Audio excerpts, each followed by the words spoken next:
Mesdames, Mesdemoiselles et Messieurs, merci de nous rejoindre sur la télévision en Nasr 24. Bienvenue au compte de ce journal. Le Premier ministre des Transitions, Saleh Kebzabo, a participé à Sharm el-Sheikh en Égypte ce 9 novembre 2022 à une table ronde de haut niveau sur le thème Investir sur l'avenir de l'énergie et hydroénergie. Faisons le point avec nos confrères de la télévision nationale. Par le Premier ministre de Transition Saleh Kebzabo poursuit son séjour en terre égyptienne à la faveur de la COP 27. Aux côtés des chefs d'État et de gouvernement, le Premier ministre de Transition Saleh Kebzabo a assisté à la table ronde de haut niveau portant sur le thème « Investir dans l'avenir de l'énergie hydrogène ». Dans son intervention, le chef du gouvernement de transition Saleh Kebzabo a précisé que son pays, le Tchad, dispose des potentiels pour le développement et la production de l'hydrogène. Saleh Kebzabo invite toute expertise désireuse d'appuyer le Tchad de se positionner pour l'étude technique visant à évaluer le potentiel réel d'énergie hydrogène et en particulier de l'hydrogène vert. À la table ronde dédiée à la sécurité alimentaire, le Premier ministre de Transition Saleh Kebzabo a affirmé que la mise en valeur de potentialités agro-silvopastorales et halieutiques dont dispose le Tchad demeure un défi. Pour le chef de la délégation tchadienne à ses assises sur l'environnement, le pays de Toumaï fait face à certains maux, dont l'insécurité dans le bassin du lac Tchad, marquée par des attaques terroristes à partir de certains pays voisins et aux effets néfastes du changement climatique. Au-delà de ces interventions aux côtés de ses pairs et des experts divers horizons, le séjour du Premier ministre de Transition Saleh Kebzabo a été marqué par la visite du pavillon du Tchad à cette rencontre internationale en terre égyptienne, la COP 27. Restant toujours en Égypte, lors de son intervention, le Premier ministre des Transitions Saleh Kebzabo a présenté la situation du changement climatique au Tchad exacerbée par les inondations. Suivez un extrait de ses propos au micro de nos confrères de la télévision nationale. Je voudrais retenir une chose. 1,8, ça place le Tchad presque en tête des pays qui sont, disons, frappés. Alors là-dedans, quelle est la responsabilité du cultivateur ou de l'éleveur qui n'est absolument pas au courant de tous ces problèmes? Mais ils en seront les grandes victimes. Lorsque nous préparions cette réunion, du jour au lendemain, nous nous sommes réveillés dans l'eau. 18 régions sur 23 sont frappées par les inondations. 100 000 personnes à N'Djamena, la capitale, 1 million de personnes dans tout le pays, 450 000 hectares de cultures emportées par les eaux, une partie de N'Djamena est dans l'eau. Les gens ont fui leur maison en emportant ce qu'ils peuvent emporter, c'est-à-dire pas grand-chose, avec la perspective que quand les eaux vont se retirer, les maisons vont tomber. Donc voilà les conséquences du changement climatique, pour lequel je pense que je ne vais pas entrer dans un discours académique quelconque, mais je vais me contenter de faits et de vous appeler, vous en particulier africains, à faire en sorte que l'information dans ce domaine-là, elle soit le plus possible partagée. La production animale du Tchad, elle est extraordinairement élevée. Nous sommes le premier pays, je crois, de grands cheptels en Afrique. Près de 150 millions de cheptels, toutes bêtes confondues. Mais dans quel état? Quand j'ai parlé de la formation, on peut y insister un peu et trouver le petit rudiment possible pour que nos éleveurs élèvent mieux en ayant moins de troupeaux. Et ça aussi, c'est un des enjeux qui touche aujourd'hui les pays africains, en particulier ceux de la bande sahélienne, à qui je vais m'adresser particulièrement, en leur disant que nous avons les mêmes problèmes, les pays du Sahel. Ils sont 5 ou 6, je crois.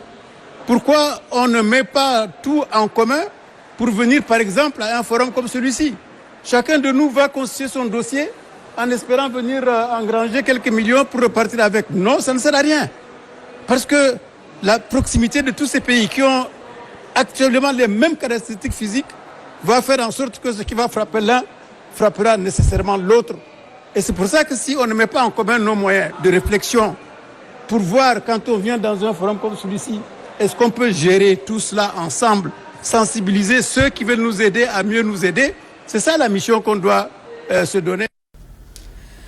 Suite aux événements malheureux survenus le 20 octobre dernier, faisant des pertes en vies humaines, les partis des démocrates pour le renouveau, les partis Ardahadoum et quelques associations de la société civile alliées informent à l'opinion nationale et internationale de leur non-implication dans ces manifestations. L'annonce a été faite ce 10 novembre 2022 lors des points de presse par le président de PDR, Izzadine Ahmed Tidjani, au centre Al-Mouna. Au micro de notre reporter Moussa Mohamed.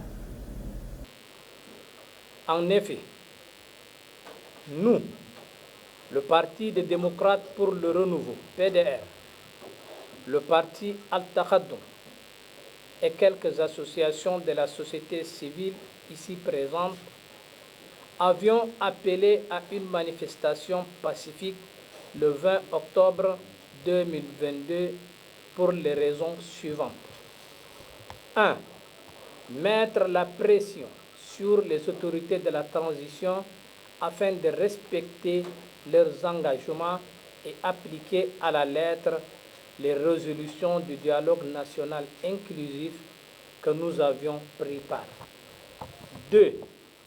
Exiger des autorités de la transition la correction des ratés constatés pendant la première phase de la transition. 3.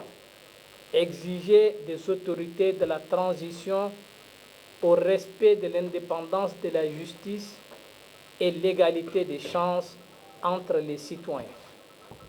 4. Appeler les autorités de la transition à privilégier le dialogue en toutes circonstances. 5. Impliquer toutes les corporations politiques et civiles dans la gestion de la chose publique dans cette deuxième phase de transition, car logiquement, le président de la transition n'incarne aucune coloration politique. 6. Exiger des autorités de la transition le respect des acquis démocratiques tels que les libertés individuelles et collectives. 7.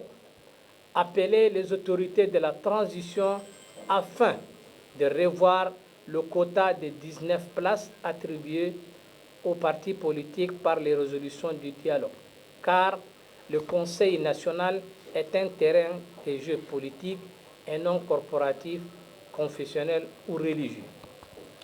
Mes chers compatriotes, chers militants,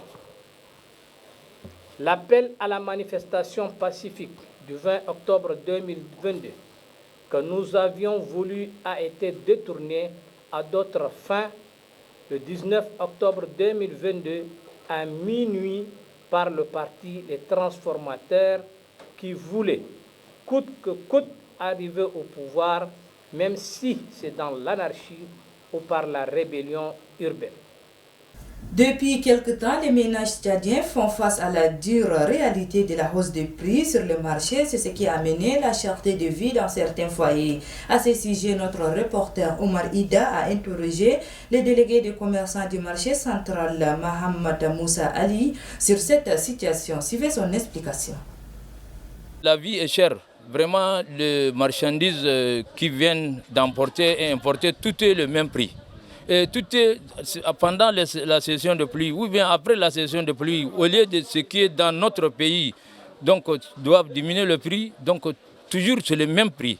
Donc ça, moi je vois que le ministère du Commerce ne fait pas leur travail normal. Parce que le ministère du Commerce doit faire une collaboration avec les chambres de commerce et avec les représentants de commerce pour voir le prix, pourquoi le prix a été monté. Pourquoi le prix a été l'année passée comme ça, cette année c'est comme ça. Donc c'est-à-dire qu'on va voir le cause qui a augmenté le prix. Donc si au niveau des impôts, au niveau des douanes, qu'ils ont augmenté le prix, donc on va voir et on va faire le marche pour que le prix ça va se descendre. Donc moi je lance un appel à tous les commerçants qui veulent donc mettre le prix comme il veut, donc il faut penser à ceux qui sont consommateurs, nos frères, nos camarades, nous-mêmes des consommateurs. Donc moi je veux que le prix soit un peu prix abordable pour tout le monde. Et puis sur ce, c'est referme cette édition. Merci de l'avoir suivi. Au revoir et à demain. Bon suite de programme sur la télévision en Nasra 24. Merci.